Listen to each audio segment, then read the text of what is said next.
India win. He'll come back for the second. India have won the Test match. India have won the series. They're going to get back for two. India home. Lords goes wild. Hello and welcome to a new episode of the 81 All Out podcast, the last episode that we'll be recording in 2021. This is Siddhartha Vaidyanathan at Sidvi on Twitter, and I'm joined today by the regular crew, Ashoka, Mahesh, and Kartikeya. I'll link all their Twitter IDs. I'll link Kartikeya's Substack, and you should read it. Also follow them on Twitter. So we're here today to talk about the first test between South Africa and India at Centurion, which India won, the first game of the series. And so they're 1-0 up. Great chance for them to pull off their first series victory in South Africa, which they have, which has eluded them for many, many years. So anyway, two things before we start the episode. One is that, as I've been saying, in the last few episodes, we republished Mike Marques's classic cricket book, War Minus the Shooting. Please pick it up. Amazon.com. Amazon India has an e-copy as of now. Hopefully, it will have a paperback soon. Amazon.com and in all other regions has a paperback as well as an e-copy. We also have tied up with Ata Galata, a bookstore in Bangalore that has physical copies. So, if you want, you can either go to the store if you're in Bangalore, or you can even tweet them or email them and they will ship you a copy. Many people have got their copy shipped. And so I'll put all the details on the show notes and on the website. The other thing is that a bit of errata from the last episode, I have to mention. Apologies for two mistakes that slipped into the episode last time. We sort of confused two Srishant spells that he bowled, one from 2006 and one from 2010. I confused, I should say, where I basically put the Jacques Kallis dismissal in 2010 as something that happened in 2006. Also, I wrongly said Virat Kohli scored 100 in Cape Town in the last series, when in fact it was Centurion. So yeah, we try as much as possible to avoid these mistakes, but sorry it crept in. We'll definitely try to avoid them in the future. Anyway, India winning at Centurion, a terrific win. Any win in South Africa is always seems terrific, of course, irrespective of what the situation and circumstances. Obviously, India had a few things going their way in this match. Winning the toss was a big deal, and also, they bowled. The conditions were perhaps better for bowling than they were on the first day, but the quality of the batting on day one and the quality of their bowling eventually came through, and it was a comprehensive victory. So no doubt about that. Fantastic bowling. Mohammad Shami, Bumrah, Siraj had a wonderful spell. Ashwin got wickets in the end. Of course, I can't not mention Ashwin on this podcast. And Ashoka, take it away. So I think Boxing Day started with, Vijay Hazare finals, which was the first thing I noticed.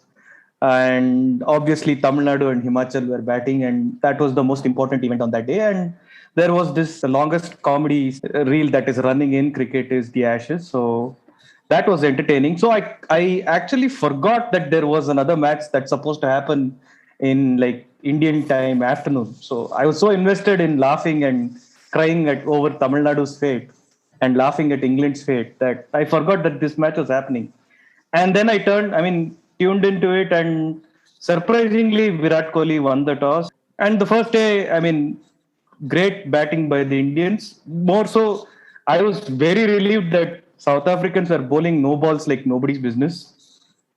Especially Rabada, and they were all over the shop. 270. Once we reached 270 on the first day, I was like, boss, we are mostly going to win this match. And after that, I would say everything mostly went the way I expected it to go. I thought India now has a great chance of winning it, and we eventually ended up winning it. And that's a testament to our bowling more than my expectation.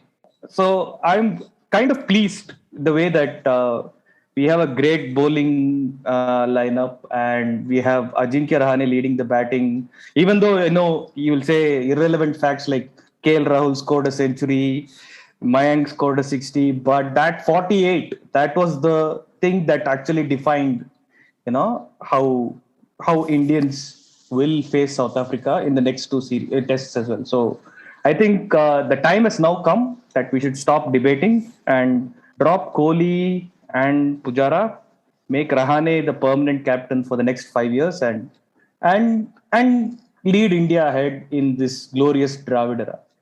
So this is So why aren't you saying it? Why aren't you saying tough runs? Why am I not hearing the term tough runs?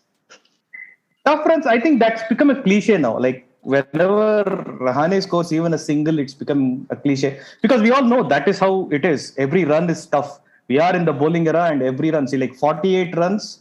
You may say that is not even a 50, but I would say that's equivalent to like 400 runs made by Tendulkar against in Bloemfontein, whatever. Sorry. Tendulkar never made 400 runs. I've had enough Tendulkar-Lara debates to know that Tendulkar never made 400 runs. Again, as usual, I am the only guy who's staying on point saying that it doesn't matter if you score 400 or 123 or 60 or whatnot. It matters if you score the hard runs. And Rahane did it. And even in the second innings, if you see the 20, that is the most glorious 20 that you'll ever see. Granted, Shardul made a beautiful looking 10, but this 20 was something else, is what I would say. I think that is our next list that we should bring out. The most glorious 20 that you will ever see. Anyway, back to the test match. We will get to this outrage point soon. But back to the test match. Watching the thing, of course, first day was great. But back in, say, 10 years ago, had I seen India collapsing, the disappointment and the feelings that I would have had watching it are so vastly different compared to now. When actually you're thinking, oh, good they're collapsing because the bowlers can then come and use the conditions really well because you can see that the ball is doing a bit more. And you're like, okay, they have enough runs now for the bowlers. I mean, anything more than 250, 300 is now like enough mental cushion for you to say, this is fine, this is enough. And that is like the mindset change that has been quite, that tells you what a good team this is and what a good bowling lineup this is. And it proves right. I mean, each and every time, it's very, very hard to score 300 against this attack, whether it's in India or abroad. And they have shown it. So, Mahesh, Kartikeya, thoughts? Yeah, I think India got a little bit fortunate. I was going through a similar sort of feeling when they collapsed. Like I was just thinking about, let's say, the Melbourne 2004, for instance, 2003 or 4. Where the next day morning there was a collapse and then that was like gone. But of course, Kartikeya will remind me that that was a high-scoring flat wicket and so on. That's true. But part of the reason is also because the collapse worked in India's favor. The wicket had there was a break of a day and it had rained and the ball was doing quite a bit on that wicket the next morning. So it's not it. Okay, that gives context to the fact that India collapsed because the conditions were harder to bat, and South Africa also kind of corrected whatever mistakes they made on day one. So it is not like a collapse in the sense that, we are also able to make peace with the collapse because we have a better understanding of the fact that now that when opposition bowl like that on conditions which are so conducive for such bowling, you also have a lot more sympathy for that collapse in some ways. And then it follows from the fact that you have the confidence in the bowling attack. And having said that, you can argue as much as you want that it is a high quality bowling lineup and the conditions are favorable to them, just like around the perfect time for them and so on. But it's still not easy. They're playing their first match here in South Africa. They come and hit the right lengths straight away. And all three of them, it's not like usually at least one bowler kind of lags behind. But for all three of them to kind of straight away get going was just phenomenal. And in a way, because we were, as Indian fans particularly, we were so deprived of quality fast bowling. When we see all these excesses, we are celebrating. In a way, our celebrations or their reputation is running a little bit ahead of their achievement. A lot of their future achievements we've already priced in when we're talking in such superlative terms. It's good to see that they are living up to all that discounting that we're doing as fans. Yeah, I mean, Bumrah has been. I mean, in my head, Bumrah has been an all-time great for 2 years now. Basically, he started playing Test cricket in 2018, but he's already by 2019 he was already an all-time great in my head. Though, had he been like an Australian fast bowler, for instance, it would take a while before that all-time greatness is bestowed on him. But you're right, the expectations versus what we are seeing is making us hail them more. I mean, which is only natural, I guess. But that's difficult to live up to, right? Like in the sense, it would have been perfectly fine for us to expect for them to fail, like the WTC final kind of a thing, where the expectation is so humongous. It is easy to make sense of the fact that Bumrah is going to have one out, failure here and there. The other thing about Bumrah, particularly from an Indian perspective, is like you look at someone like Cummins, for instance, the way we, not just we as in like KD and this bunch of four people, even the way Australian media talks about it, the English media talks about it, you're talking about Cummins who came in after McGrath. Like a fast bowling god after a fast bowling god. Like you can put them in the like they like you pick the top five bowlers of all time. The two names are going to be there always, right? And even then, we are celebrating so much. Like it is not a surprise. It shouldn't be as much of a surprise. But Bumrah is standing on top of who? Nobody. Like Srinath gave an interview the other day to Indian Express where he said Bumrah bowls like an English bowler in England, like a South African in South Africa, like a West Indian in West Indies. To kind of have this leap from whatever baseline we had is I'm still not able to relate to it. We have Siraj, we have Shami, who are not too far apart, right? I mean, they're pretty close to Bumrah in terms of their skill and their potential and so on. But the fact that Bumrah has that extra X factor about him, and the fact that he's so world class, he's so within touching distance of Cummins, who himself is within touching distance of McGrath, is just simply too good for us to even make sense of. Although statistically, he's up there, man. I mean, because of this, the way his career has panned out, he has gotten like 100 wicket overseas, right, outside of India. So, and only few pacers, Indian pacers, have done that. And among those few, there is also Ishant Sharma and Shami ahead of him. So, Indian pacers, there's no comparison. Even Srinath himself has said, right? Like with all those people that I've played with and also subsequently watched, Bumrah is on top of the tree. And when he says I have played with, he's obviously including Kapil as well. And if you include Kapil, that's it. Yeah. So I think it's not just we are translating future accomplishment into current praise or whatnot, but I think it's to a degree justified whenever we talk about not just Bumrah. I think even Shami, Ishant, Umesh, Siraj, especially Siraj. I mean, even there I would say it is justified because I think this pace attack, at least in the last 2-3 years, has gotten like unprecedented amount of overseas coverage and they've made great use of that, and they have gone and been at the bare minimum competitive, but also at best, dominating in a variety of conditions. So, I mean, the real surprise is when Siraj picked those wickets against New Zealand at home, and that was, surprising because we all thought that it's going to be usual spinners dividing 10 wickets by 3 or 4, whatnot, and that was a surprise. But this no longer now becomes, I mean, whenever India picks wickets overseas, it's no longer a surprise. It's like you're supposed to do that. You've been doing that for 2-3 years now. It's now becoming part of routine.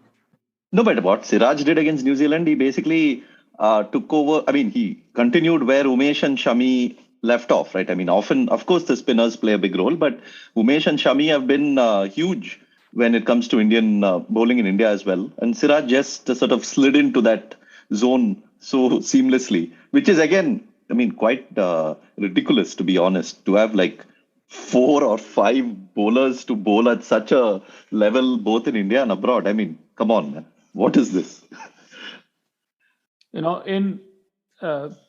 After in the second day, the wicket sort of becomes faster. That's what everybody says. No, in these wickets, which are like wet and spongy, as Jyotsitu used to say on the first day.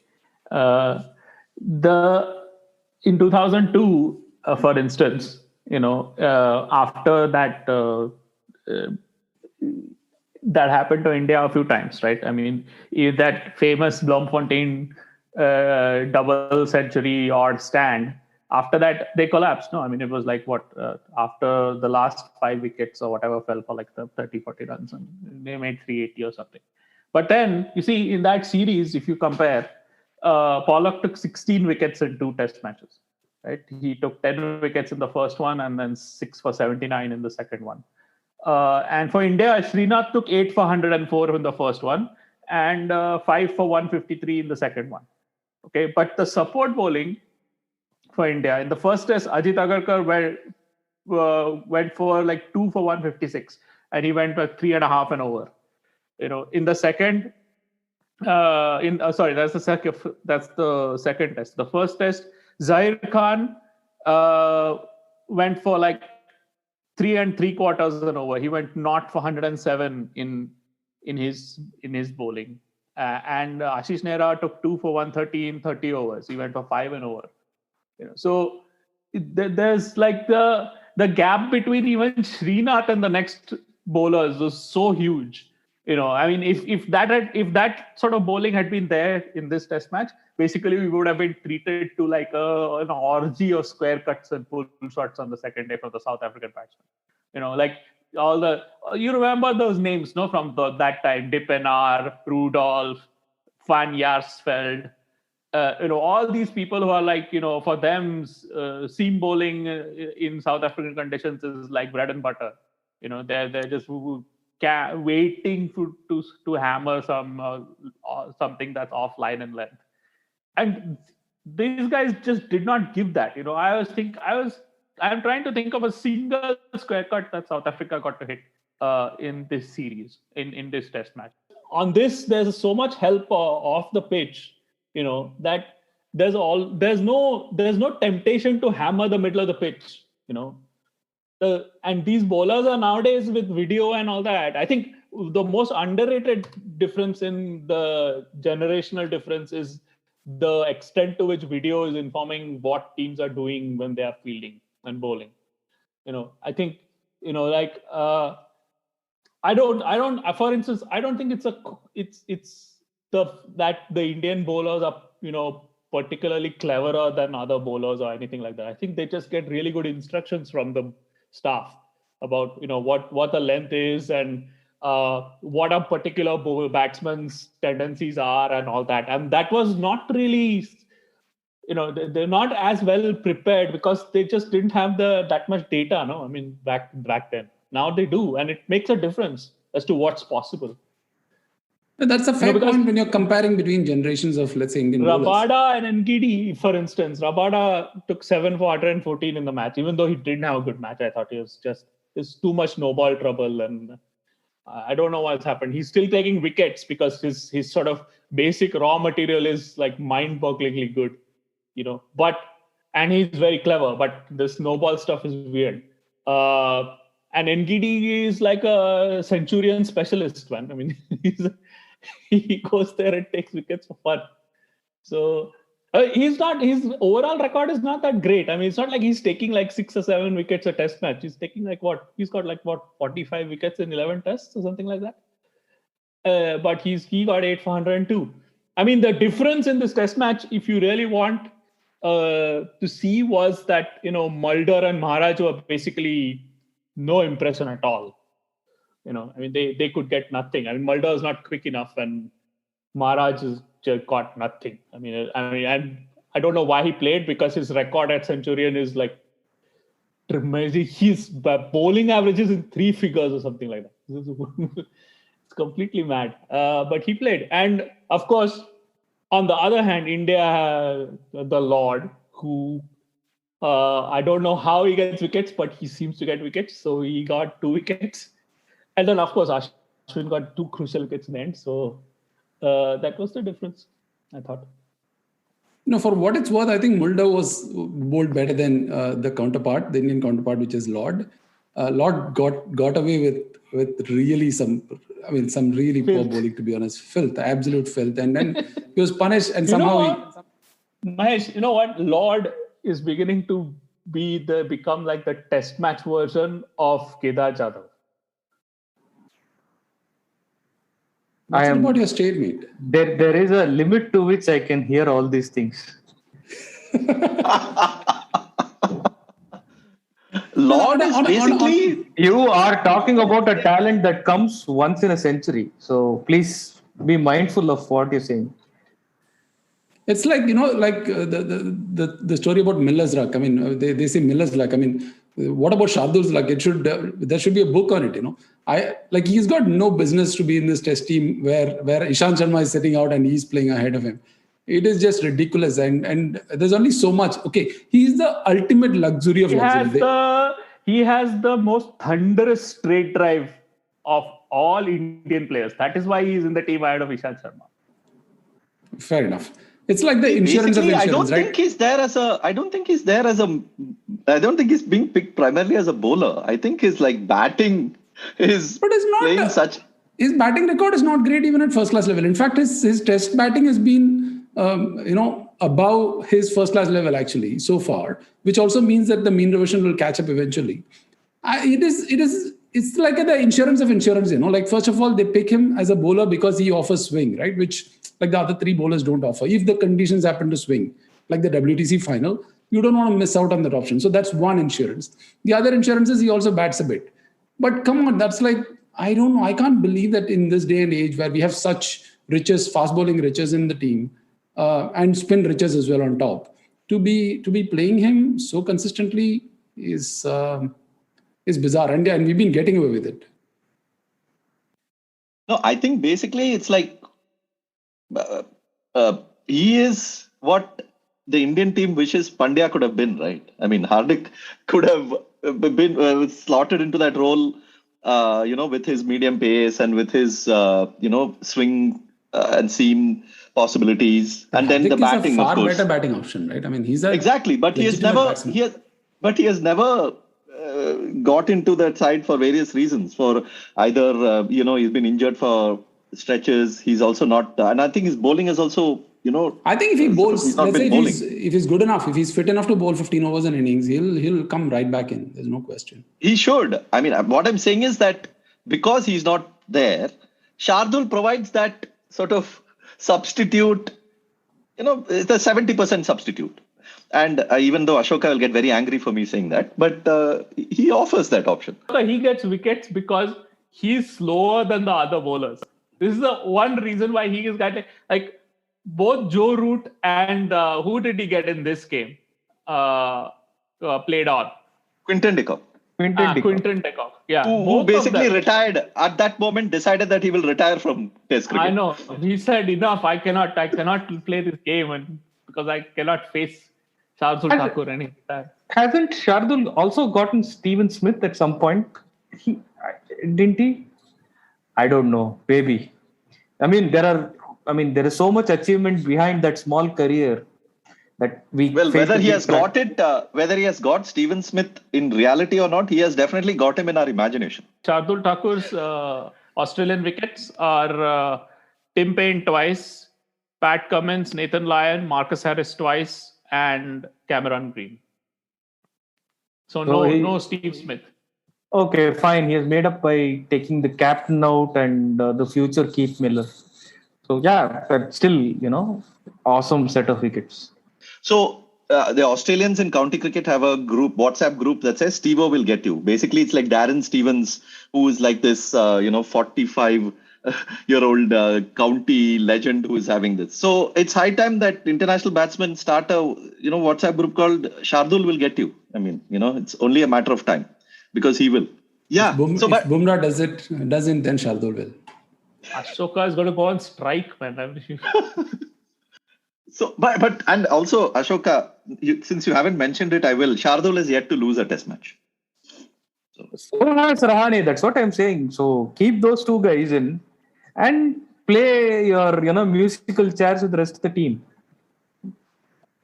Actually, that's also the reason why I think Rahane got out at 48. He knows that 48 in South Africa is very auspicious for India.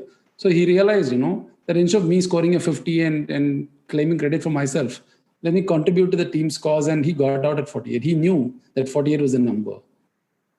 But in all seriousness, that was a very good Rahane innings, man. Very It is the kind of innings that we will speak of for the next 10 tests. But that's like, I mean, we discussed this in one of our earlier episodes, right? That's really the classical way Rahane bats usually, that his best bet is to come out and attack. I don't think he's got the best defense to survive. And when he went through that lean patch, he kind of got into his shell and he got a little too defensive. And also, like when you have a 80 test career, like KD said, with all these video analysis and so on, it's very easy for good bowling teams to kind of block off your release shots. And which is also what happened with him over a period of time. I don't know what to make of that innings. I think it was a very attractive innings. I think the team was right in going ahead with him, given that they didn't drop him in the previous test. Okay, but Kartikeya, now that we are on Rahane, come on, you haven't said a thing. About? Greatest innings ever, right? 48. Kartikeya let Rahane's bat do the talking for him. But I don't know. It was a nice batting day, old ball. He made runs, big deal. Okay, good to hear.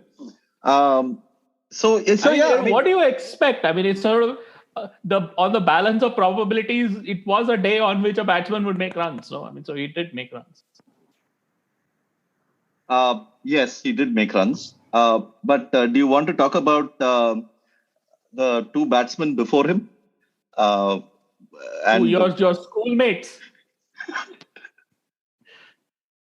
First of all, I don't know why you keep calling them my schoolmates. They are not my schoolmates. They are just they just play for Karnataka, which happens to be where I am from. But let's not continue to ignore the fact that they had a 100-run partnership. One game at 100. Man of the match, player of the match, as they say, which of course you will take great sort of offense to because the bowler never gets the player of the match. But come on, how many times does an Indian? How many times do have Indian openers gone to South Africa and put on 100? Let's start with that. I don't know, but Cheteshwar Pujara's first ball dismissal is really interesting. He's got a front foot problem as cricket. Good one. Out. It's a very. I was expecting KD to say Wasim Jafar did it and talk about Wasim Jafar's innings. That suits his Mumbai agenda. Then I realized. Yeah, Wasim Jafar was the only Indian opener before this to score 100 in South Africa, and KL Rahul effortlessly went to the mark. And when you leave so many balls, it doesn't require too much effort. So. Are you guys serious? My goodness. Next, I knew you'll say, with that kind of bowling, what else do you expect? This is the basic that you expect from an Indian batsman. And then you will completely move on to Kohli and Pujara. This is exactly what is happening. But, no, I'm not going to say that. I'm just going to say, well, he's made so many runs this year. What is the big deal? 1 more 100. TK. I was just looking at KL's record versus Bavuma's record. And Bavuma gets a lot of stick for being picked because of affirmative action and not because of merit and shit like that. And Bavuma is a beautiful batsman to watch, highly talented batsman, and he's coming through quite well. Of course, he's not had those big innings. So Bavuma is at only 100. KL is at 7, and the records are not too dissimilar actually, despite such a sharp skew in the centuries count. The records are not too dissimilar, and there is no. One is an obvious merit candidate, so to say. The other one is affirmative action. And, it's just the way the narratives are built, that, you give a long rope to a talented batsman. But somehow that doesn't apply to Bavuma. No, obviously it makes a huge difference when you play for a team as strong as India. And then Bavuma, as much as what Kartikeya will say about South Africa's current batting lineup, being perhaps better than many of their batting lineups in the past. Still, I feel Bauma's not playing anywhere close to the sort of in a team anywhere close to as good as India is. So that. But all the more reason that Rahul should not get such a long rope in a team where there's plenty of backup talent. And they should be celebrating Bavuma right now for having a similar record to Rahul because their depth is pretty poor. And instead, they're raising all kinds of questions, which is quite annoying. But I'm so glad that Bavuma played so well. If you want Bavuma to play, just say Bavuma should play. don't go and say Rahul should not be given rope. You already have Rohit Sharma quota covered, right? Like No, I'm not saying that. I'm not saying that. Once he's back from injury, he's going to be opening. Let that other guy, Rahul, play, man. Let him play. He's very, very good to watch when he plays. And he's playing for a change. I mean, he's actually batting well for a change. Let him know. See, this is what happens when you let a Kannadiga out of Chennai and let him live in Bangalore for a while. So his loyalty shifts so bloody soon. Next, you will say Murali Vijay was useless. Wasim Jafar and Dinesh Karthik made 153 together, no, opening the batting. And that match that India lost. 2007. Yeah, and then India went on to lose fault that they lost. It's not their fault. What do you mean not their fault? No, it was a flat pitch. The India made 400 and lost, no? And so. Yeah, I remember that match. Yeah. Yeah, so the Paul Harris just turned into Bishan Singh Bedi, you know. No. Lord Ravi Shastri's line was they are making Paul Harris look like Lord Harris.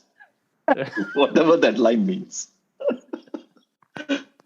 So no, I mean, okay. So you have again conveniently decided to erase Mayank Agarwal from this podcast, and I take deep offense to this. You cannot talk for 18 minutes about Shardul and then completely forget about Mayank Agarwal. So say something about Mayank Agarwal's innings right now. Well, You go ahead, man. The one great ball first, and Mayank Agarwal missed all the great balls. So, Are you guys serious? Fellow has a sensational home series against New Zealand, goes to South Africa, has like plays that innings in the first test as an opener. Talk. Karthikeya is raising his hands. Devang Gandhi had a sensational home series Oh against New my Zealand. goodness. Listeners, I'm very sorry that you have to put up with this absolute nonsense. No, on a serious note, I think they were. I mean, as much as the fact that they were fortunate enough to have South Africans kind of not bowling at their best on a fairly helpful first morning after winning the toss. But both of them played pretty well. Mayank was particularly, alive to the scoring opportunities early on, and every time the ball was drifting down the leg side, I mean, he was fortunate enough to get a few from Marco Jansen up front. But every time he got it, he kind of punished, and he got the scoreboard ticking along pretty fast. And it was quite an impressive innings, to be honest. And Mayank still has, I mean, I'm sure, it's been widely talked about. When he plays a drive, his feet is still sort of on the move while he's making contact. And it's always going to land him in trouble. And it has landed him in trouble before. Even when he made his debut in Australia, for instance, it wasn't the most organized sort of technique to play over there. Whereas Rahul, for instance, is a slightly different case. I know KD has written a piece today also about the relationship between batting and bowling, and he takes the public opinion Rahul as an example. I mean, I actually want to debate that because, I mean, what I think his point, the primary premise is very correct or has a lot of merit. I wouldn't say very correct. There's still enough leeway to argue one way or the other over there. That it's not a duel, but it is what do you call it? An execution, is it?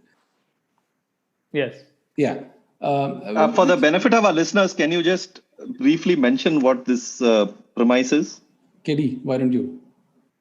Oh, okay. So basically, we think of like batsman versus bowler as like a duel, no? Where it's a symmetrical contest where there are two equal combatants, and so that's why you get the symmetrical question. Like if something is a par score, and if you make more runs than the par score, then why is it because the bowlers are bad, and why is it not because the batsmen are better? Whereas it is not a symmetrical contest. No, it is an execution in which the batsman invariably dies in the end. It's just a matter of how long it takes for the batsman to die. And like the bowler has all these weapons, spears, cannons, guns, knives, sticks, what have you, and the batsman just has a shield. Basically, that's the model of the contest. So and basically the batsman cannot guarantee survival or any delivery. There is a certain amount of jeopardy on every delivery. So there is a non-zero probability of dismissal every ball. That's what makes it a game. And so basically, sometimes, the batsman has like something goes wrong in the batsman's game, or, the batsman happens to have like just really great form, and the one particular thing that the batsman struggles against is not there in the opposition bowling. Those are the things that make the difference between how many a guy scores. And KL Rahul has been in terrific form this year. His judgment outside his off stump has been really good. He's not playing and missing as much as he was, say, 2 years ago. But that doesn't mean he was a terrible player 2 years ago. No, he's still the same player. It's just the tweaks are so small. It's the same with Mayank Agarwal. No, I keep saying all the time that this current Indian batting is as good as any we've had, and people are like all outraged. Oh, how can you say that? This, that, and the other. And now when I say, okay, yeah, I'm not surprised they made runs in South Africa. Even then, you shout at me.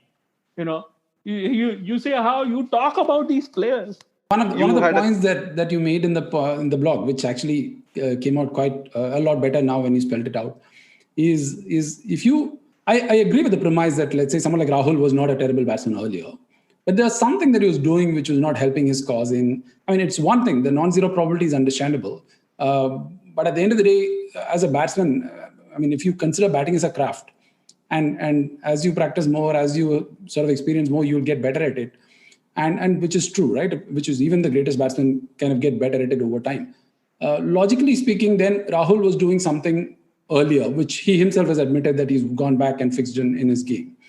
Then it is fair to argue that even though the raw materials are pretty similar between what he had like 2-3 years back to now, there are some specific improvements made, and then they're marginal, you might argue, but that margin is what is increasing the probability of him surviving and scoring runs.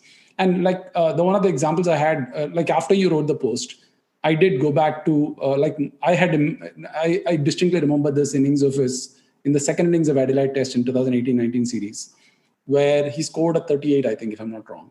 I went back and watched those 6-minute day highlight videos on Cricket Australia YouTube channel. In a 6-minute video, how much of Rahul you would have got? You would have got probably 1.5 minutes or something. Even in that 1.5 minutes, you will see enough evidence to say the guy was completely not batting in tempo of the game. He was, lofting drives over covers. He hit a lofted drive for a 6 over covers.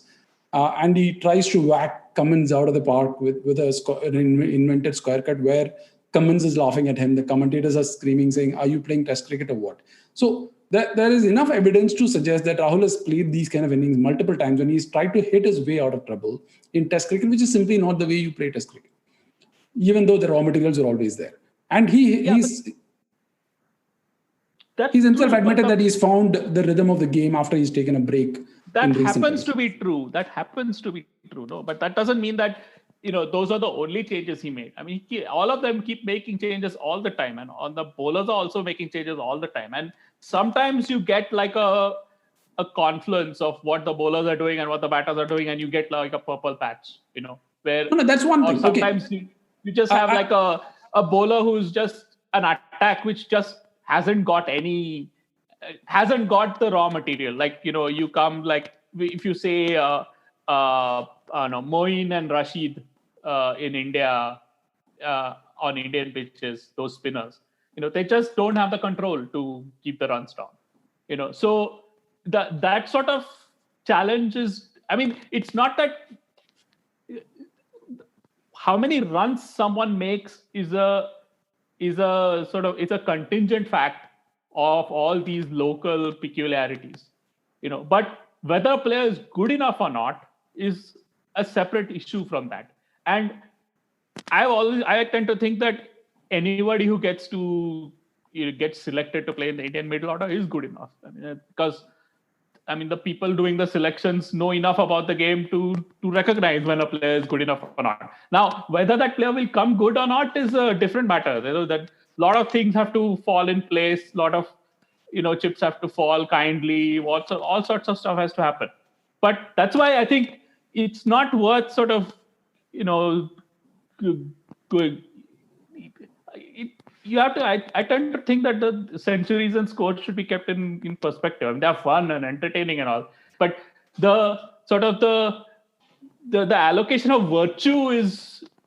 I think I've come to the view that the allocation of virtue is perhaps not as merited as we seem to think it is. Like a player who's getting out for low scores is not playing that much worse than a player who's not. Yeah, but Okay, that's a great point. right? That's a great point. I agree with that. Let's say in the context of someone like Sachin or Kohli for that matter, right? Kohli has achieved his peak, and since then he's tapered off. You can like find all kinds of things that he's doing wrong now, or the minor tweaks, let's say, that he made in England when he had the success. You can argue that those kind of tweaks batsmen make all the time, and because there was a success, we tend to kind of assign an extraordinary amount of importance to those changes.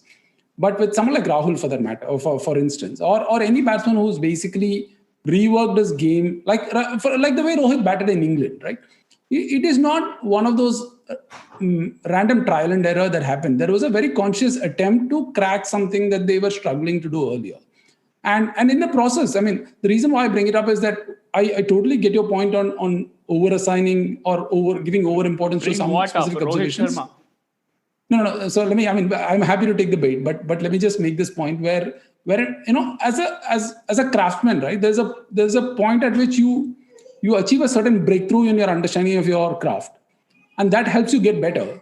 And in your argument about confluence of factors determining the success of an innings, which is true, we kind of tend to miss out on the fact that there are batsmen who have these breakthrough in their craft, and that's going to result in improved results, right?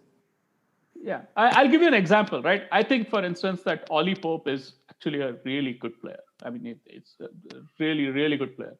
But the poor guy, he keeps coming up against like Ashwin and Bumrah and then Cummins and Lyon, where, it's just he needs like a break, yeah. He needs to get a break where, he has an innings where, he gets in, has a little bit of luck, gets to 40, and it will happen, but they have to pick him. No, but England seem to in this, they seem to change their players. Like every 2 test matches, someone gets dropped. It's just mad. I'm stuck with spin doctors of the highest degree. Tell them to talk about Rahul and Mayank. They will go talking about Oli Pope and Rohit Sharma and everybody else. Sorry. The whole agenda, I mean, he was to come back to Rahul and how much, I mean, we've talked about Rahul quite a bit, even in the earlier season when he was, before he was dropped, I made a very strong case on why he should be dropped, and he was eventually dropped, which also helped my cause because Rohit came and took that spot. But Rahul, there is no doubt that he's reworked his game. If you look at some of his innings of that time, especially in that Australian series, even before that, even when there was a 90 that he scored in Bangalore, there was a certain tendency of his to take disproportionate chances in Test cricket, which I don't think is the case right now. Since he's come back in the last England series, there's a certain sense of understanding of the rhythm of the game, and sort of appreciating the patience that's required to grind out the early sort of spells to cash in on later. Absolutely. I mean, I'll give his first Test innings. I think he was out top edging a hook and getting caught by the wicketkeeper. And then he got out to 2 back-to-back pull shots, right? Even after scoring 100, he got out to a similar shot.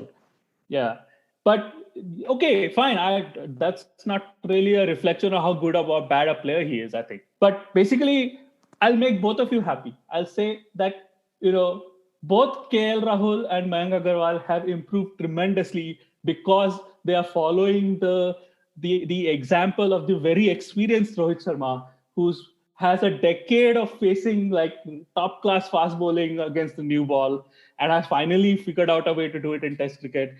And his patience, his discipline outside the off stump, they have all embraced that. And now India have 3 terrific openers. Okay, this is the time in the podcast where we should have a signature sentence that comes in always. KDF off. That has to always come in at some point in the podcast. Hello, Rohit Sharma, leave him alone. Let him first get through with his injury and all, and let him come back. All I'm saying is that I completely get your point and about attributing things to success as probably unduly.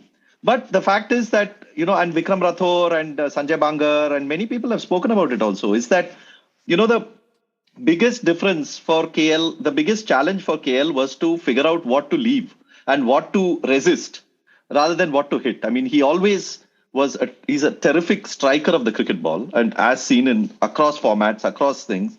But in the Ranji Trophy, when he was making his sort of getting into the side, the early days of the Ranji Trophy, that was a big challenge for him, which he eventually got through. But then to do that in Test cricket is a totally different thing, no? Because the number of balls that you're getting to hit are far less in Test cricket than in Ranji Trophy. So you probably have 3 balls to hit an over in Ranji, but in Test cricket sometimes you don't even get that. You probably get one or none if you're facing Rabada and Ngidi bowling well. So that, I think, is his biggest challenge, which he has found a way to do. Like the way he's leaving, I'll link a piece that Karthik Krishnaswamy has written for Cricinfo. Very good piece. The way he's leaving has been tremendous over the last year. And also Gavaskar made a very good point on air where he said that look at the follow through of their bats when they're playing. I mean, Mayank and KL are doing a very good thing by not giving that excessive flourish like they would say in an Indian flat Indian pitch. They are, it's almost like check drives that they have played. And obviously that requires some practice. You don't suddenly just go into a test match and play check drives. So, and especially when Rahul plays all formats. I mean, in a one-day game or T20 game, he's not going to play that check drive. So, it requires that adjustment. It requires that mindset change. And I think over the last year, he has done it beautifully. I'm extremely happy for him. And Mayank also, but, Mayank is in a state where he's probably, if Rohit comes back, he's probably going to lose his place in the side unless they decide to juggle middle order and all that, which seems unlikely. So, Mayank is also in a state where he's playing, where he's not entirely sure of what the future is. But I'm really happy for the way both of them played in this test, and hopefully it continues through the series. So just going back to the point on bat speed and what Rathore and Bangar mentioned, one of the things that you notice consistently with a lot of the Indian batsmen is their willingness to do that. That seems like, in the sense that they're a lot more willing to work with the bat speed and their hands rather than even footwork, for instance. Like Mayank still has similar footwork as he started. But if you look at the bat speed, there is the ease with which a lot of these batsmen, especially Indian batsmen, change their bat speed between different formats is just mind-blowing. It is amazing that they're able to do it because, in fact, Mayank particularly, for instance, he's tweaked his game for T20 specifically. And he's also tweaking his game for tests in the other way around. To kind of juggle these things together is a massive risk. They don't have to take it. It's very easy for him to say, okay, I found my success in IPL. I'm going to do this. Why should I try to hack this? And it's similar for Rohit as well, right? He didn't have to do that at all. And there's something about, it is not. Of course he does. They have to please Sidvi, no? Okay, in Rahul's and Mayank's case, Sidvi, and in Rohit's case, I don't know who, but certainly I'm happy about it. But intuitively speaking, you will feel like it's much easier to focus on your footwork. It's much easier to focus on your stance and so on, rather than the bat speed. In the sense that will be the most instinctive part of batting, I would think. But the fact that these are able to make that switch so clearly is just mind-blowing for me personally. I would think that's the hardest thing to kind of control. But they seem to start with that as the first step in tweaking the game. I was just checking the stats when these guys were talking about irrelevant players like Rahul, Mayank Agarwal, Rohit Sharma. Dude, I thought at least you will support me, man. What is this? Dude, I was just checking the stats. So among Indian players who scored 200 runs this year, Washington Sundar averages 66.25, and he's not even part of our setup anymore. Please, so don't play this victim narrative on Washington Sundar anymore, because he forced even KD to get emotional. Please, that is the peak of all achievements. 66.25, man. I profusely apologize to my listeners. Whenever I try to bring up batsmen who matter in this Indian team, these guys are shifting to people who are not even in the Indian team. Okay, I'm very sorry about this, but let us. Okay, Washington Sundar. What do you mean? I tried to bring up a batsman who is in the Indian team. We got out first ball. What talking about? You don't want to talk about. Yes. Okay. Now is the time to talk about that batsman who got out first ball. No, it moved off the seam, and he was. I don't think there was much he could have done about it. Not first ball. Okay, then what about the second innings? That was criminal, man. That was like drop-worthy. He just glances a ball which is down the leg to the keeper. No, I mean, that happens, man. I mean, come on. I got the impression in the second innings that, after about 2 down, they started chasing runs. All of them. Rahane, Pujara, and I mean, Pujara is not that good at it, but they still tried to do it. So you're basically admitting Pujara is not good at scoring runs. Of course, he's good at it, man. Come on. In Gabba, he was the one who basically was going. He was, in fact, probably at some point going even faster than Gill at scoring. They tried very hard to execute him. He refused to die.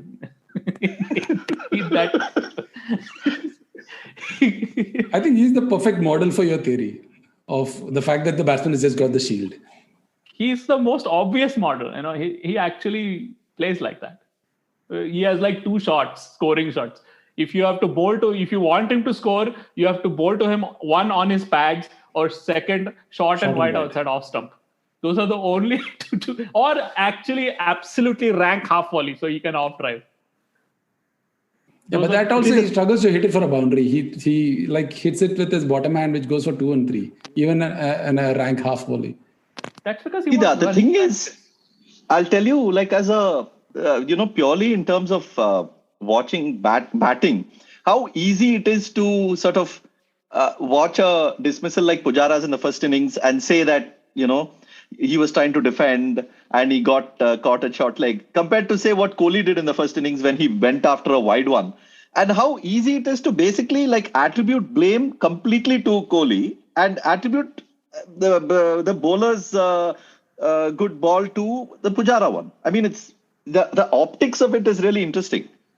And Pujara is the greatest he's cracked the optics the best. Like he always finds a very acceptable way of getting out. Like he never gets out to outrageous balls or outrageous shots, except when he gets he's a conservative batsman. No, I mean that's the thing. Yeah, so he will always get out only to conservative. No. Like for instance, in this instance, you can call it conservative. He was defending and he got out. But there are other instances where like a normal outswinger, he'll play inside the line and make it look like the ball of the century.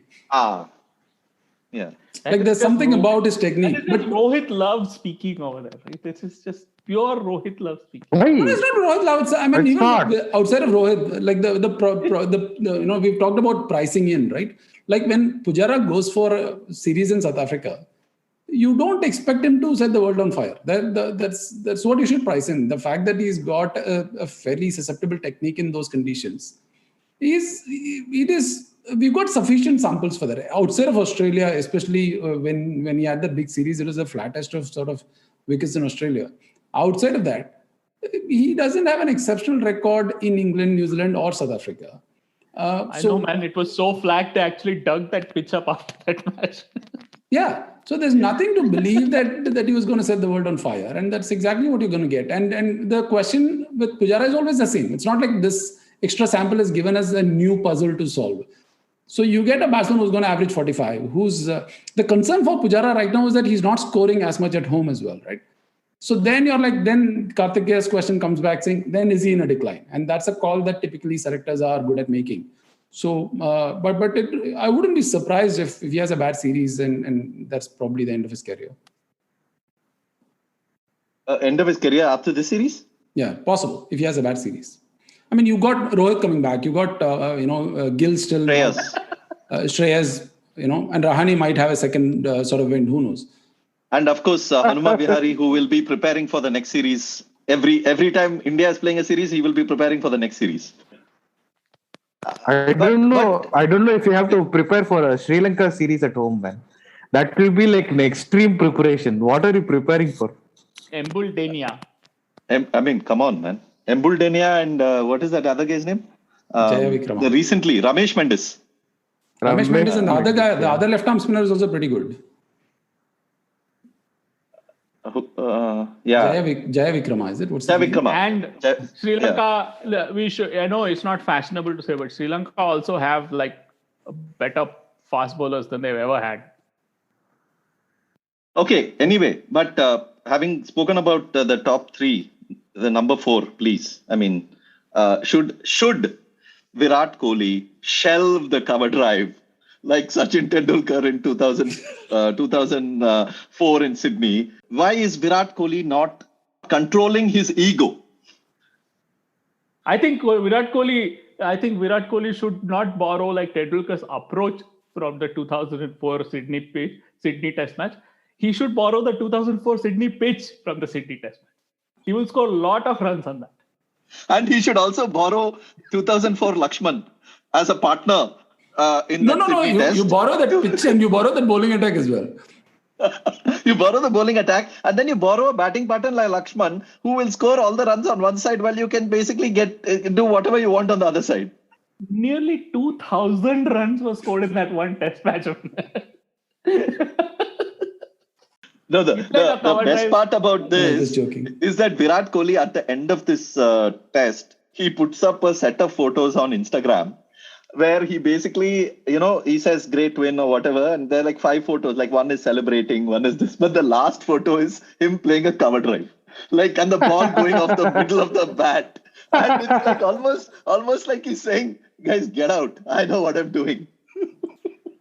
Well, he does know what he's doing. I mean, he has if anybody says anything, he's going to say 2 things. 1, look at my record. 2, we won. What is your problem?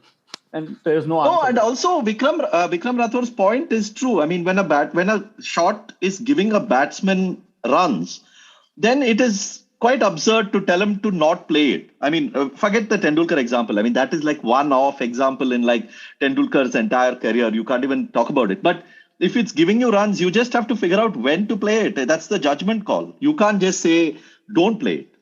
Yeah. Rohit Sharma should not play the hook shot. Rohit Sharma should not play the hook shot. Yeah, that is what we have spoken about as well. His right? dismissal to 6 ratio is awful. No, but even Rohit Sharma, Arch Bhakt on this podcast has admitted that there is a timing issue there and that he has to figure out, when to play it and when not to. Isn't it right, Arch Bhakt? Yeah, of course. And as a shot, forget Rohit and Kohli here. As a shot, the percentages of a cover drive is always far higher than a hook shot for any batsman.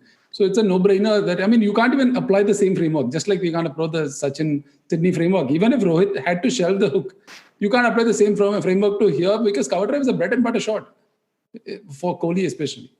These are all 90s Sachin problem, man. Someone will throw it wide outside off stump, preferably Chamindavas. Chamindavas with that angle will bowl it wide. Sachin will edge it, and then people will say, what is this? So we have seen all this in the 90s only. But anyways, I think the question is fair, Sigby. Whatever you ask, should Virat Kohli be shelved? I think he should be shelved. I think isn't that Virat Kohli should be shelved? I think that is the correct question, and the answer is yes. So we have ended. So Mahesh has said Pujara's last series. This fellow is saying Kohli's last series. Okay, now we are getting into the real meat of the discussion now. And Rohit Sharma is already gone. So yeah, no, I think as we said, as I said, there were 2 candidates, right? One is Washington Sundar, other is the guy who averages over 50. The other guy in this year is Shreyas Iyer. So these both should definitely make a comeback into the top order. So it's quite possible that India could win their first series in South Africa and let's say, win 3-love. And then you got like a bunch of carriers ending after that series. It'll be quite ironic. No, that is unlikely to happen. No, because victory sort of absolves everything. So the only way careers will end is if India lose. Otherwise, they will hold on to. I mean, first of all, this Kohli is a joke. Are you seriously telling me his career is going to end? Stop it. Okay, that is number one. I will edit it at you saying this Kohli is a joke, and then we will. But I think you guys make a good point. Like I'll just say, if a test team has great bowlers, it automatically has terrific administrators. If the test team does not have any bowling, then it has crap administrators. Even if like Lee Iacocca himself comes and becomes like administrator, be ECB chairman, he built Ford Motor Company and then he comes back from the dead to revive ECB. Unless they have bowling, he's going to be a crap chairman. So really, it's the same with Kohli. Kohli can make 180 runs in the series in 3 test matches. If India win, it's all good. And if India have the bowling, they're going to win. Let's note that among these 4 people, before the series, there was only one person who said that India will win this series. So I'll make that side note as we move on. But we also made a lot of assumptions that Nokia will play, Olivia will play. All that didn't happen. Of course. But all that is based in. I mean, you cannot. That's all built into this wrong predictions model. So that's a wrong answer, Siddhi. You should say, but in Gabba, we didn't have like 7 of our first 11. We didn't have anybody. Basically, 11 nobodies won a test match at the Gabba. And Rohit Sharma flopped. Yeah, important. Okay, now that we have spoken about all this, who was? We have spoken about Rahane also. So let us get to the most important part of this test match, which is the bowling. Sorry. Before that, let me just hog some limelight for my man Bavuma, who batted beautifully. His cover driving exhibition was so beautiful to watch. Straight drives and on drives also. Yeah, the on drives were almost Tendulkarine in sort of style and execution. So beautiful to watch. And the other prediction of this podcast was that he'll have a good series. I'm really... What Tendulkar? The man is like the only other player to make it to test level despite being like 5 foot something. He has no option but to look like Tendulkar. Who else is he going to look like? He's going to look like VVS Lakshmana. What? No. Well, he can look like Gavaskar. I mean, or Taibu, for instance. Or Taibu, yeah. Yeah. No, but he batted beautifully. I just wanted to kind of highlight that because, like one of the things that gets missed out is that the number of times he bailed South Africa out of trouble in conditions where it's not easy to bat. I mean, when he came in, the bowlers were bowling really beautifully and they continued to bowl well right through his innings, and to survive that and still be able to score on every scoring opportunity that he got was very pleasing, and I'm really glad. I think he bats too low, man. He should bat at 3. Why does he bat at 5? That's the next problem, Sibi. So first they will say he doesn't have enough hundreds. Then he'll say let him average 40. When he averages 40, then he'll say he's batting too low. So you're advancing to the next stage. Wait. No, okay, but having talked about... In general, I thought South Africa batted really well. First innings, they got a little, blown away in the first hour of their batting, but Van der Dusen and that Peterson is going to make a lot of runs in the first innings of test matches, I think. And Van der Dusen was brilliant. He basically did not make any unforced errors in that innings, and poor guy, he still got bowled. He got a dream ball. Jasprit Bumrah got that ball to move like an off break. It's unfairly to move like an off break. No, and also their batting. The thing is that's again the illusion, right? And the optics. You see them batting, and then you see them not being able to really get away and not being able to get the release shots and get the 4. And then you actually think from the batting point of watching cricket, you think that what is this batting, But the fact is that they are being tested every single ball.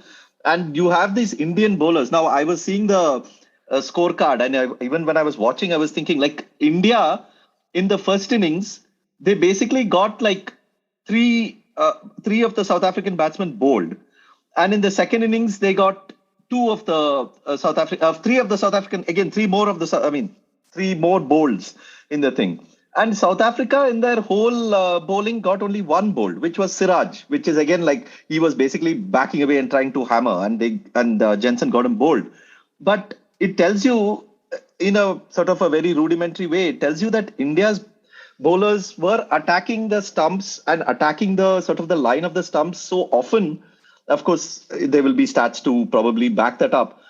And it's so hard. A batsman like Dean Elgar, or a batsman who would have got at least 1 long hop or 1, really full ball every over or every other over against any other lineup is absolutely cramped up. It's really, really hard to play against this bowling.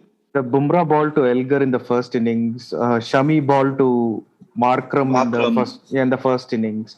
These are these are things that you'll say, come on, man, what else could they have done? I mean, they did the best that they could. These are freakishly good deliveries. And from there to, Bavuma and de Kock, saving the innings from 32 for 4 to 105, 104. That was actually a very, very good effort, as Mahesh was saying. And, for de Kock to, edge it back to the stumps, that was also unfortunate, rather fortunate for Shardul. So they didn't play that bad. It was just that, I mean, Shami, I don't know if he can repeat that ball to Markram that he bowled on demand. If he's going to repeat that on demand, I think everybody should resign in protest. That was like God level. He has bowled balls like that even series before also. I mean, in that South Africa home series only, he bowled quite a few balls like that. Yeah, he bowled 3 balls or 4 balls like that. Yeah. The Faf one came in. Yeah, but this one sort of slightly went out and beat the outside edge. That's the thing, right? That given his consistency, both in terms of his accuracy, in terms of line and length, and the consistency with which he hits the seam and his wrist position, he's always giving himself a chance to get these dismissals, these sort of out-of-the-world deliveries, when the pitch kind of suits him, right? And with the Markram dismissal, it also helped that the previous ball bounced from a similar length and just jacked up, right? And then you're caught in this position where your technique is, you're trying to slightly tweak the technique to be able to cover that ball. And then you get exposed in a different way. So, he's never going to, plan for that delivery. I mean, Bumrah is slightly different, right? With Bumrah, you can argue that both the balls that he bowled, the magic balls, were kind of planned.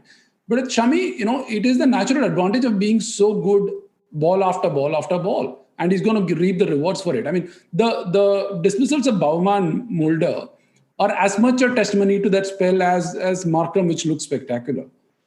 I think it was probably 2004. There used to be this magazine, Wisden Asia Cricket, where Cricinfo was sort of magazine, a physical magazine. And they did a cover story on, they had the 4 Indian batsmen at the time, the Fab 4, or maybe it was a Fab 5 also. Sehwag was also there by that time. Yeah. And they did this, wonderful story to read as a magazine story where you have every one of those batsmen talking about another one. Like, you had Sehwag talking about someone, Dravid talking about Tendulkar talking about Lakshman talking about, and it was lovely to read the thoughts of each one. And then they also said what they wish they had, the skills that they wish they could borrow from the other batsmen. And so I really wish, we can get some sort of peek into that from this Indian bowling attack. I would love to hear what, say, Bumrah thinks of a Shami, or what a Shami thinks of a Siraj. And because the kind of variety and the skills that they're bringing is so different and yet so similar in terms of what they're doing, just take their actions, take what they're capable of doing in terms of with the ball. Siraj's scramble seam which has now become like a legendary sort of meme on Twitter. Shami's seam, which is like, unbelievably like that sort of the honest seam that's just going right through and through. Bumrah was like doing magic with the ball. Even the Van der Dussen dismissal in the first innings, right? Like Siraj takes him out. And that was like an over which every ball he goes wide of the crease and brings the ball in. And this poor guy thinks, okay, this ball is going to come in. One that holds the shape and just goes away. He gets an edge and gets caught in the slips. So it is really, I mean, it is not a reflection of South Africa's or their batter's skill or whatnot. It is just like premium fast bowling on display and relentlessly, right? Like 3 people who are just competing to show what they have in, their skills. So it's not really fair assessment of, to say that South Africa collapsed. It is just a magnificent bowling from Indian bowlers. But yeah, one point I want to bring up, and it's the point I wanted to bring up about Bumrah is that the thing that Mahesh brought up, which is that the Van der Dussen dismissal, to the fact is that the Bumrah is being like it's become like associated with the magic ball. But to be able to take the risk of bowling that ball at that length from that angle so wide, and to give it a chance to even do that is something that many bowlers won't do. I mean, you either have to have that, you either have to have so much faith in what you do that you know that you are good enough to get that dismissal, and you have to be able to control your length from the previous ball and what you've been doing. So one way in which I've been watching Bumrah, which has given me like a great amount of appreciation, more appreciation of what he does, is that you watch the balls where, in the highlights, of course, you would tend to get a lot of the wicket balls, and YouTube, you'll get a lot of the wicket balls. But when you're actually watching the game, just try and, plot what he's doing every ball. And so if you watch a whole Bumrah over, and if you then sort of say what length he's bowling in every ball, what line he's bowling, what he's trying, you actually begin to understand like the extreme amount of thought that he's been putting into this. I mean, it's not just, he is basically he's in calculation mode every ball, and he's able to execute it, which is brilliant. I mean, the dots that Bumrah has gives me as much pleasure as the wicket balls itself, because you can feel the build up. You can feel obviously I don't know what he's doing. I'm not good enough. But I have a sort of a vague inkling of what is coming. I was watching the match, and this applies to even Siraj as well. In the second innings, I think, he bowled a lot of bouncers to Elgar, right? And that after like one takes the shoulder and goes to the boundary, the other he just barely makes out. I mean, his face was on the line and he gets away. And that there is a ball that is coming, which is like a carrot ball. All this from around the wicket. Okay, so there is a carrot ball that is coming that will pitch just outside off, and it will be in a drivable length. He will just get Elgar to fish, and that happens. And Elgar was very, very lucky not to have gotten an edge, but that was the setup. That is a highlight package. And it's not just Bumrah that does it. It's Siraj and even Shami who do it. It's just that Bumrah has like this, I don't know, some kind of luck where he has this highlight-worthy bolds and LBWs. And people who were talking about Ollie Robinson, like Sean Marsh and this Van der Dussen, they completely missed the whole West Indies series where he got like Darren Bravo, Jason Holder, all with like seemingly magic balls. So that was like a trick shots collection of fast bowling. It is just ridiculous. What he did in West Indies is illegal. Like he just, imagine everything that Bumrah has and add prodigious swing on top of it. I have no idea how he got such prodigious swing in that series. But that was just like you could, like he bowled 3 balls of the century in one innings in that match. One distinction on the Bumrah Siraj thing. While Siraj also does it, Siraj has got the luxury of being the third bowler in a lineup where the first 2 bowlers are Bumrah and Shami, and he's got this, he doesn't have the pressure. Like if you look at his economy rate, it's well over 3, right? Whereas Bumrah is still under 2.65 or 2.7. So Bumrah gives you the control plus the wicket taking ability, and also his setup or the execution. I mean, I have a lot of sympathy for KD's primary point that setups exist all the time. It's not when you choose to watch it. But at the same time, when it comes to Bumrah, right, there are specific setups which are as much about the audacity of conception as it is about the execution, like the Ollie Robinson one or the Sean Marsh one. It's not like the Anderson one, right? Anderson bowls 4 outswingers and gets 1 to jack back in. That's a fairly vanilla setup, and that's what he does pretty much most of his career. Whereas these are specific sort of angles, specific problems that he's working out. Like Maharaj, you can argue was a fairly standard thing, right? He's bowling to a tail-ender, he's bowling short, and then he's bowling full, and then he's bowling the Yorker. He tried it a couple of times, a couple of variations. Eventually, he got it right. I don't think that's a great example of this unique setup that Bumrah goes for, like the audacious setup. But Ollie Robinson is a great example, right? He knew what he was going to do. And he went around the wicket to kind of make it harder for himself to execute, but also which makes it harder for the batsman to read.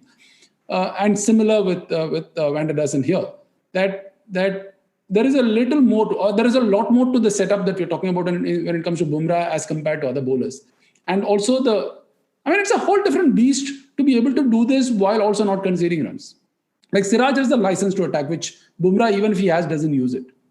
I don't know how to show this, but I have a hunch that this Indian fast bowling right now that's there, they attack the stumps better than most fast bowlings that I've seen.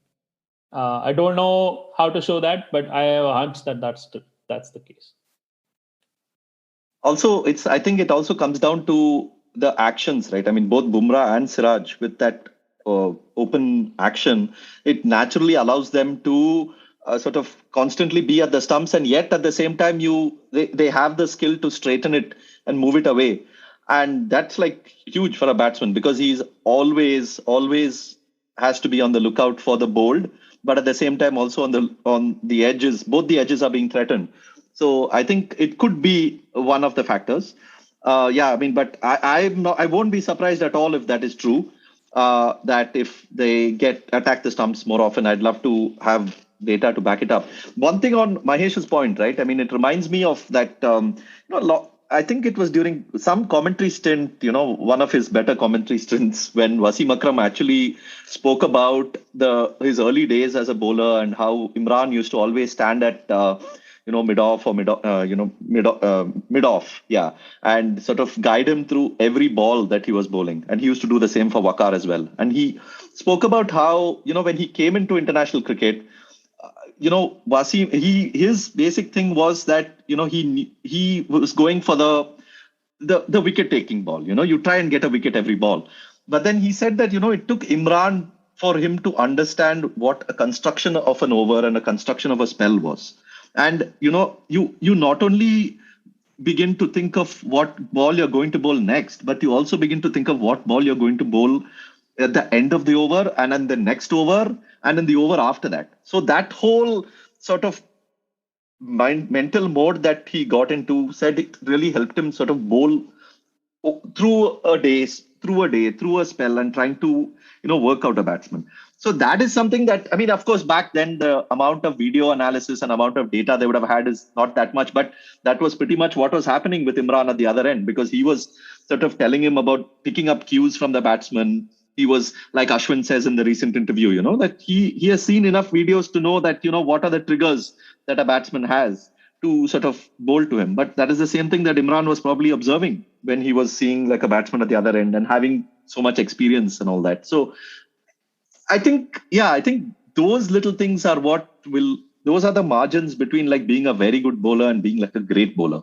When you begin to sort of know your bowling and your skills and you plan enough and the batsman, when everything comes together so well that you are then freewheeling into saying, okay, I'm going to try this in this over and maybe I will try this ball and maybe it will work. And then it works. So, comes together.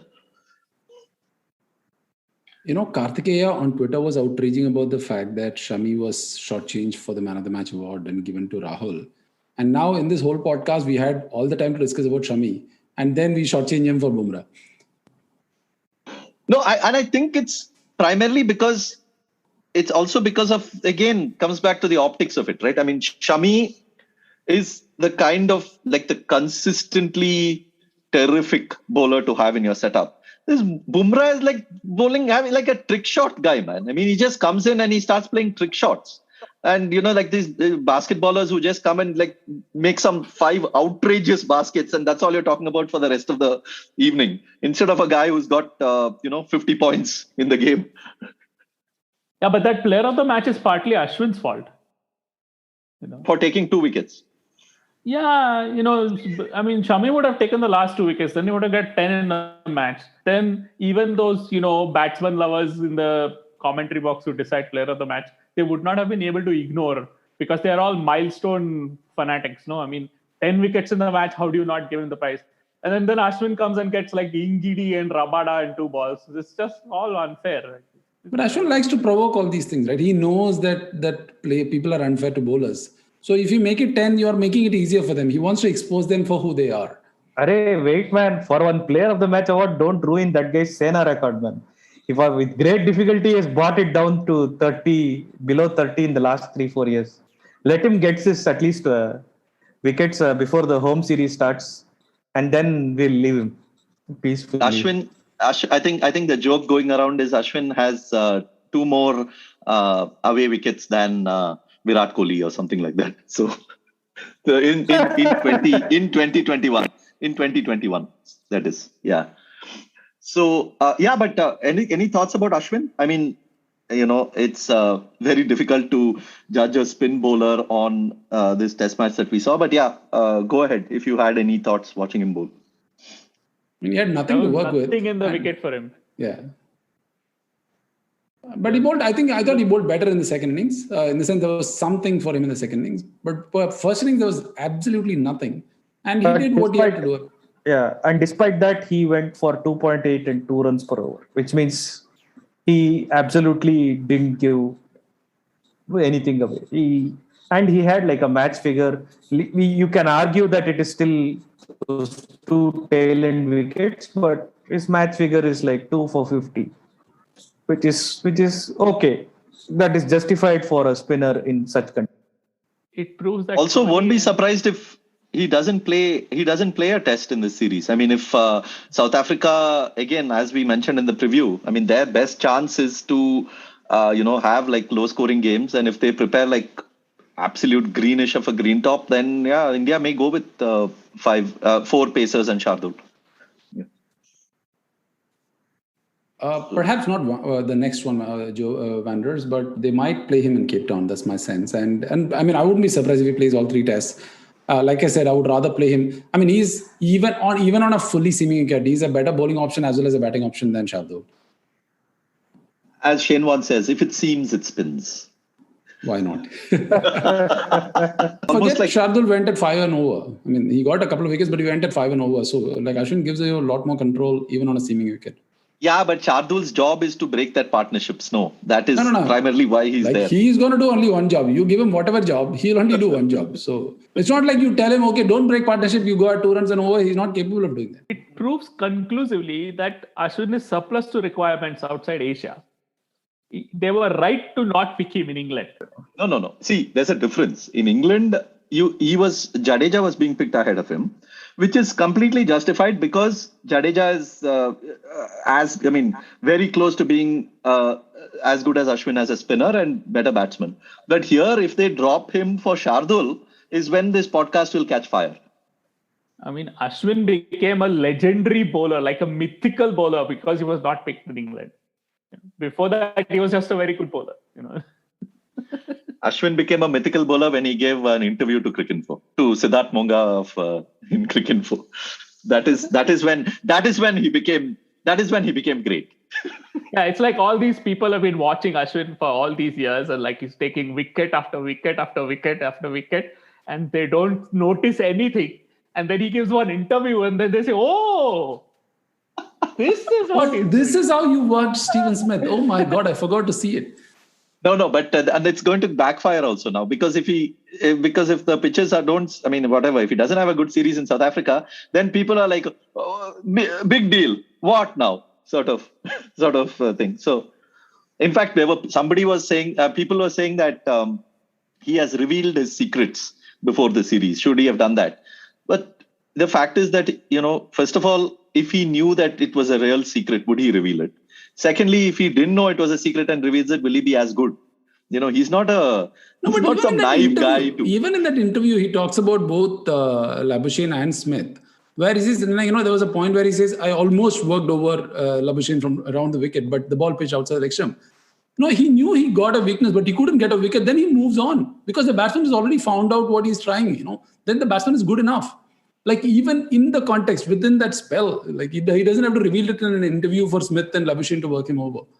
Yeah, there are no secrets in Test cricket.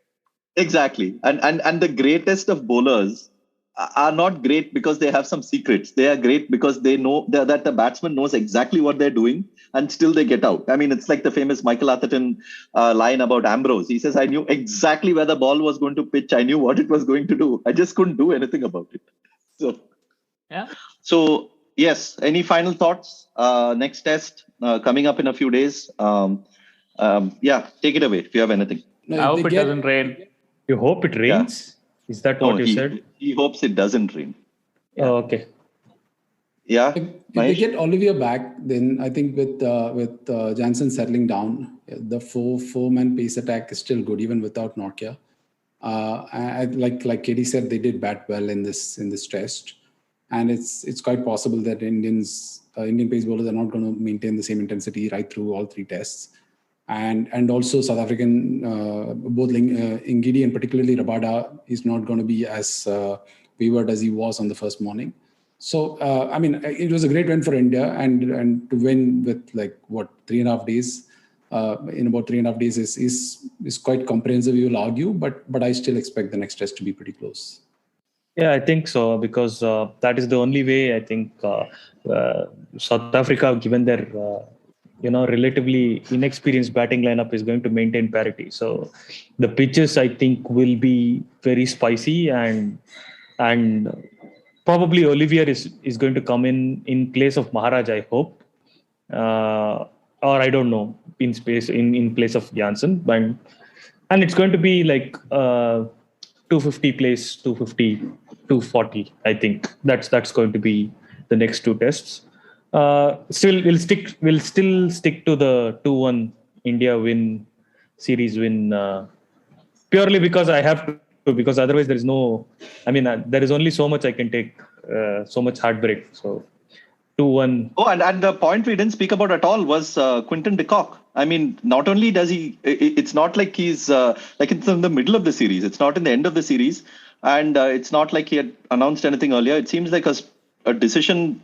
I mean, I don't know whether it was coming or whether it's on what it was the thing, but it's quite a surprising decision, and especially because in the previous series when South Africa went to West Indies, he was in terrific form. He was probably the man of the series, if I'm not mistaken, and he had 100, he had a 90 odd.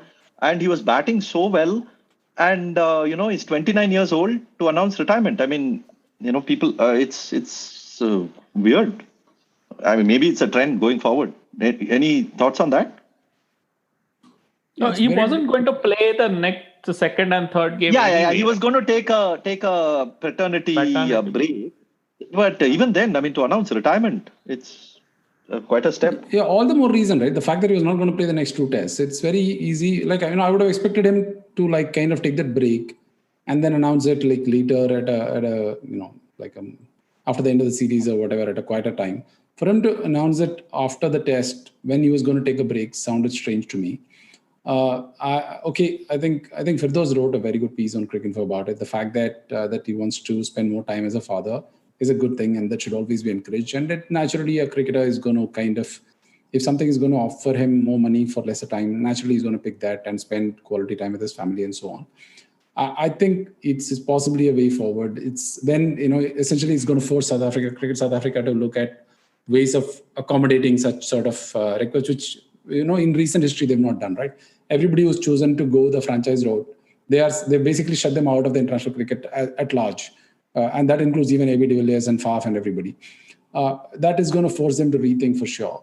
But the only discomfort for me with this is that, it is, I think player power is important, and it is a way forward. ECB is accommodating it. West Indies Cricket Board is accommodating it. And it's only a matter of time before Cricket South Africa is forced to accommodate for such players' requests.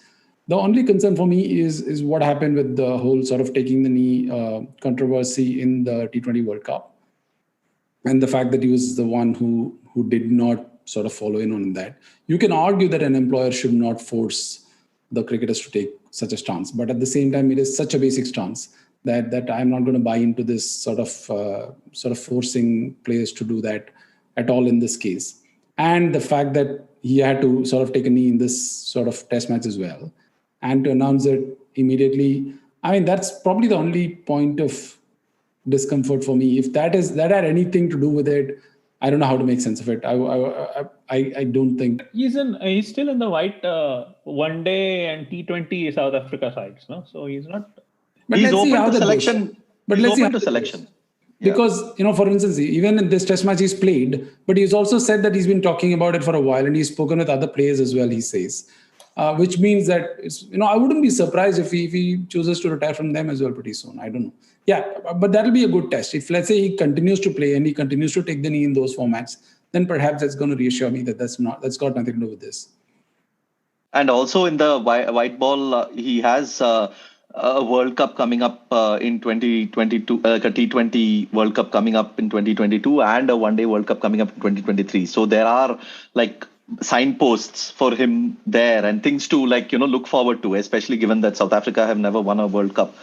So but even that other could players, be- De Villiers and Faf also wanted to play those World Cups, but South Africa said if you're not going to play all international matches, we don't want you. Yeah, but De Villiers did it in a different way, compared to De Kock. No, I De mean, Villiers was an exception. But let's say Faf, for instance, when he retired from Test cricket, he said, "I'm available for this, but I can't be available for international cricket when there is a franchise cricket going on." And South Africa kind of shut the door on them. Yeah, and it also depends on the replacement, right? Like if Rahane or Rickleton, who both seem to be similar kind of players to De Kock, and also seem to be quite, going from what the South African media says, seem to be quite ready for for stepping it up. If they come through, then more of a chance to continue for South Africa to just play them in the shorter formats as well. How old is Dhoni in 2014? 32, I think. 32? Yeah. Pretty much what this guy is now. He's 29. He's 29. 29. 29 is early, man. 2-3 years. Yeah. And Dhoni, Dhoni had been playing first class cricket from 99. So, Dhoni made it into the Indian team only in 2004-5. But, his first class career was 15 years long. De Kock, when did De Kock make his first class debut? I mean, that's also something to consider, no? 2009 first class debut. Yeah, 2009. So, okay, he's had a 11-year first class career. With Dhoni was 15. So that makes a difference also, no? Yeah. So anyway, I will leave you. This podcast will come to an end soon, but I want a bit of trivia to end with. I want to give you a bit of trivia to end with. When I saw Jensen bowling and batting, immediately I'm like, left arm fast bowler, batting right-handed is the little not so common, because as a left arm fast bowler, your stronger left is your stronger hand, and that you would assume would be your bottom hand when you bat. So it's probably more common to have.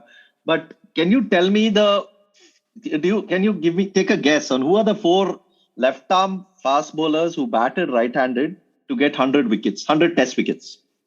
Zahir. Take a guess. Zahir is one.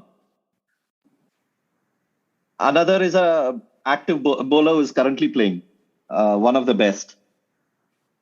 Trent Bolt. Bolt, is it? But, yeah. Bolt.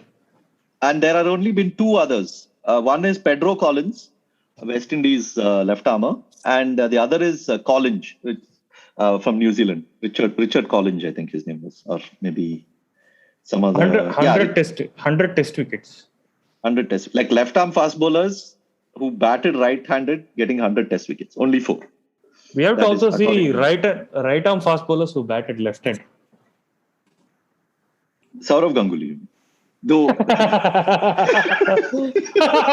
that's quite a bit, right? Like Rabada and Pattinson and quite a few. Yeah, maybe. Hazelwood. That's a fairly big list, I would think. Yeah. I somehow sort of got curious about it, because I was trying to think how many left arm fast bowlers bat right-handed. It seemed like not too obvious, like a list. Anyway, so that is my trivia to end this podcast. Thank you so much for joining. We will hopefully, reconvene after the second test. Usual reminder, War Minus the Shooting, Mike Marques's classic book about the 1996 World Cup. Please pick it up. Amazon.com if you're outside India. Amazon.in for an e-copy in India. And the paperback in India, I'll put the details. Atagalata bookstore in Bangalore. You can get it shipped to any part of India just by writing to them, tweeting at them. You can please subscribe to this podcast, rate it, review it, spread the word, tell people about it. We have a coffee page, ko-fi.com/81allout. You can, contribute there. Amount of your choice. It can be like a monthly recurring fee, recurring payment, or it can just be a one-off contribution. We appreciate everything. We appreciate the listeners for everything that, the feedback that you've sent us, and by just all the comments that we have received, very kind comments from many people through the year. We've done, about 35 podcasts through the year, which is itself quite a surprise for me. But I'm really thankful for what we have going at 81 All Out. And thanks, guys. Thanks for everything. Happy New Year to you too. He'll come back for the second. India have won the Test match. India have won the series. They're going to get back for two. India home. Lords goes wild.